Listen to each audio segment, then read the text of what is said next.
Bismillahirrahmanirrahim. Assalamualaikum warahmatullahi wabarakatuh. Perkenalkan, nama saya Ridwan Nur Mahmudi dengan NIM 1198030231 dari kelas Sosiologi E semester 4 Fakultas Ilmu Sosial dan Ilmu Politik UIN Sunan Gunung Jati Bandung.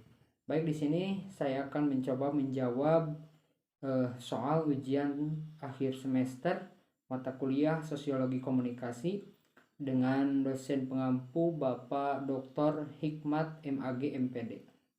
Baik, langsung saja pada pertanyaan yang pertama, yakni jelaskan teori sosiologi komunikasi beserta contohnya. Yang pertama yakni teori peran klasik. Teori peran klasik merupakan salah satu teori sosiologi komunikasi, yang mana teori ini menjelaskan bahwa ada cara-cara yang dapat dilakukan bagaimana masyarakat diperintah dan bagaimana perintah-perintah ini mempengaruhi individu dalam masyarakat. Nah, karena teori peran ini menganggap bahwa struktur sosial itu menjadi penghambat anggota masyarakat atas atau yang memberinya hak dan kewajiban. Nah, maka ini akan mendukung secara langsung terhadap bentuk interaksi dan sifat komunikasi masyarakat atau individu tersebut. Nah, salah satu contoh dari teori peran klasik ini adalah bahwa seseorang yang memiliki peran, misalnya seperti seorang polisi, dokter, guru, dan lain sebagainya. Nah, mereka harus berperan sesuai dengan perannya mereka masing-masing. Nah, mengapa seseorang mengobati orang lain? Karena dia itu adalah seorang dokter. Nah, maka status dia adalah sebagai seorang dokter, dia harus mengobati seorang pasien yang datang kepadanya. Nah, juga perilaku itu ditentukan oleh peran sosial seperti itu. Kemudian yang kedua yakni mengenai teori dramaturgis. Nah, teori ini merupakan teori yang dicetuskan oleh seorang sosiolog yang bernama Erving Goffman pada tahun 1959 yang termuat dalam karyanya yang berjudul Presentation of Shape in Everyday Life. Teori dramaturgi ini mengemukakan bahwa teater dan drama itu memiliki makna yang sama dengan interaksi sosial yang terjadi di dalam masyarakat. Nah, dalam teori dramaturgi ini juga dikenal dengan istilah front stage dan backstage, yang mana front stage artinya depan panggung dan backstage artinya di belakang panggung.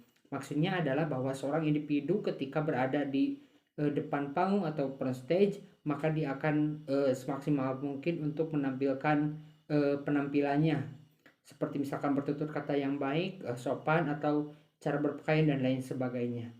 Dan sedangkan ketika berada di belakang panggung backstage, maka dia akan bersikap biasa-biasa saja gitu. Nah, untuk lebih jelasnya dapat kita lihat pada contohnya, yaitu misalnya seorang pegawai minimarket. Nah, seorang pegawai minimarket ketika berada di dalam panggung depan atau front stage, maka dia akan berusaha, dalam hal ini maksudnya toko, bekerja di toko, bahkan dia berusaha semaksimal mungkin untuk melayani pembeli atau konsumen dengan sangat baik, kemudian dengan mengucapkan selamat pagi dan lain sebagainya. Nah, sedangkan ketika berada di dalam backstage, artinya misalkan ketika dalam istirahat, maka dia akan kembali kepada sikap atau perilaku dia sebagai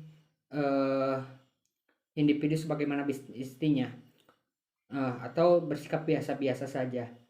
Nah, seperti itu. Selanjutnya, pertanyaan nomor 2, yaitu sebutkan 4 aspek positif dari interaksi desa dan kota. Yang pertama yakni pengetahuan penduduk desa menjadi meningkat. Yang kedua, pengetahuan penduduk dalam bidang pertanian meningkat karena adanya sistem teknologi. Kemudian yang ketiga, bahwa hubungan sosial ekonomi desa dan kota menjadi meningkat karena kemudahan dalam transportasi. Kemudian yang keempat yakni adanya guru sebagai penggerak dalam pembangunan pedesaan. Selanjutnya pertanyaan nomor yang ketiga yakni jelaskan apa yang Anda ketahui tentang konsep hinterland dan contohnya. Nah, istilah hinterland ini merupakan istilah berasal dari bahasa Jerman yang memiliki arti tanah di belakang. Misalnya sebuah kota, pelabuhan, atau serupa dengannya. Nah, istilah hinterland ini pertama kali diperkenalkan pada tahun 1888 dengan tokohnya yaitu George Kislam dalam bukunya yang berjudul Buku Panduan Bumi Wacana Perniagaan, atau dalam bahasa Inggrisnya adalah Handbook of Commercial Geography. Nah, hinterland merupakan suatu daerah yang berbatasan langsung dengan kota, baik secara langsung mendapatkan pengaruh dari kota. Hinterland itu sendiri merupakan berperan sebagai pemasok sumber daya, baik sumber daya alam maupun sumber daya manusia. Nah, daerah hinterland ini biasanya berbatasan langsung dengan pedesaan. Nah, secara harfiah hinterland ini berarti dalam. Maksudnya hinterland ini merupakan pemukiman asli yang dihuni oleh orang-orang Sunda, Jawa, Betawi, dan sebagian besar wilayahnya sedang mengalami proses transformasi. Misalnya sedang dibangun jalan, kemudian perumahan, kemudian yang lainnya seperti itu. Selanjutnya yakni pertanyaan nomor 4, sebutkan 7 silsilah keturunan atau kerabatan orang Sunda.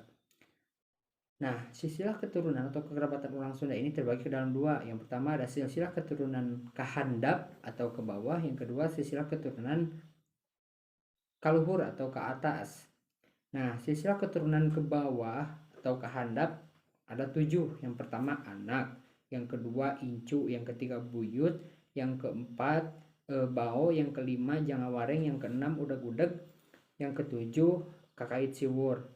Nah, sedangkan silsilah keturunan kahandap atau ke bawah meliputi pertama kolot, kedua embah, ketiga uyut, keempat bao, kelima jangawareng, yang keenam udag-udag, ketujuh kakait siwur, kedelapan karuhun, dan kesembilan karuhun. Itulah silsilah keturunan orang Sunda. Selanjutnya yakni pertanyaan nomor 5 tentang nama cagar budaya yang ada di lingkungan sekitar. Nah, nama cagar budaya yang saya temukan di lingkungan sekitar saya adalah ini. Ini namanya adalah, dalam istilah bahasa Sunda namanya kokol. Kalau dalam bahasa Indonesia biasanya disebut sebagai kentongan. Nah, kokol ini merupakan salah satu alat komunikasi masyarakat yang digunakan oleh masyarakat desa.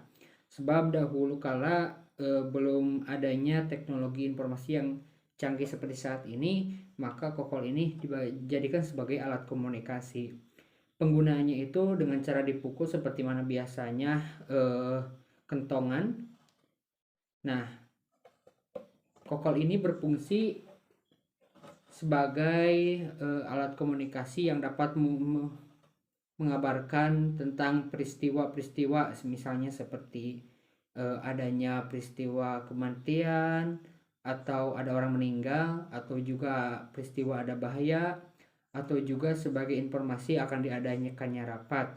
Nah, biasanya kokol ini disimpan di tempat informasi, untuk biasanya sih di pos ronda ya. Dahulu memang dijadikan sebagai alat komunikasi, namun untuk sekarang lebih dijadikan sebagai alat musik. Alat musik ini biasa terbuat dari bambu atau pula bisa dibuat dari kayu. Intinya bahwa kokol ini pada zaman dulu digunakan sebagai alat komunikasi. Cara penggunaan dari kokol ini adalah dengan cara dipukul dan nantinya akan mengeluarkan suara. Dan untuk simbol dari atau jumlah dari ketukan pukulan kokol ini memiliki makna yang tersendiri gitu. Tergantung peristiwa atau kejadian atau informasi yang akan disampaikannya. Mungkin itulah cagar budaya yang saya temukan di lingkungan sekitar saya. Yang selanjutnya yaitu pertanyaan nomor 6, jelaskan mengenai istilah etos, patos, dan logos beserta contohnya. Yang pertama yaitu etos. Yang dimaksud etos adalah sumber kepercayaan. Maksudnya adalah seorang pembicara harus dapat dipercaya oleh audiensnya. Contohnya, seorang orator mampu menarik perhatian audiensnya sehingga memiliki persepsi yang diinginkan oleh sang orator. Maka dia sudah dianggap mampu dan dapat dipercaya karena apa yang dikatakannya itu benar-benar sesuai yang diterima oleh pendengar. Yang kedua adalah patos. Yang dimaksud dengan patos adalah hubungan emosional antara presenter dengan audiens. Ya, patos adalah isi daya tarik emosional yang menyertai argumen dari sisi logos dan kompetensi komunikator dari sisi etos. Contohnya misalkan seorang orator yang menyampaikan aspirasi terhadap pemerintah di hadapan pendengarnya. Orator tersebut meningkatnya dan kinerja terhadap warga miskin yang semakin terpuruk. Nah, jika audiens menimbulkan respon atau mendengar cerita tersebut, maka dikatakan berhasil memiliki aspek logos dalam dirinya sebagai pembicara. Yang ketiga yaitu logos. Logos artinya adalah logis. Maksudnya adalah isi materi yang disampaikan oleh seorang pembicara itu dapat dimengerti atau masuk akal atau diterima sehingga dapat diterima bagi pendengarnya. Nah, serta dapat diikuti dan bersifat nyata atau bukan halayak belaka. Contohnya seperti misalnya seorang orator itu menyampaikan materi tentang melemahnya harga rupiah, maka yang disampaikan harus yang benar-benar terjadi atau masuk akal, bukan hanya sekedar misalnya, andainya, atau juga bayangkan. Intinya adalah harus benar-benar sesuai fakta atau masuk akal gitu. Seperti itu. Yang selanjutnya yakni nomor terakhir yaitu mentalar surah Al-Hujurat ayat 13. A'udzu billahi minasyaitonir rajim. Bismillahirrahmanirrahim. Ya ayyuhan nasu inna khalaqnakum min dzakarin wa unsa wa ja'alnakum syu'uban wa qabaila lita'arafu. Inna akramakum mindallahi atqakum. Innallaha alimun khabir. Artinya, wahai manusia, sesungguhnya kami telah menciptakan kamu dari seorang laki-laki dan seorang perempuan. Kemudian kami jadikan kamu berbangsa-bangsa dan bersuku-suku supaya kamu saling mengenal.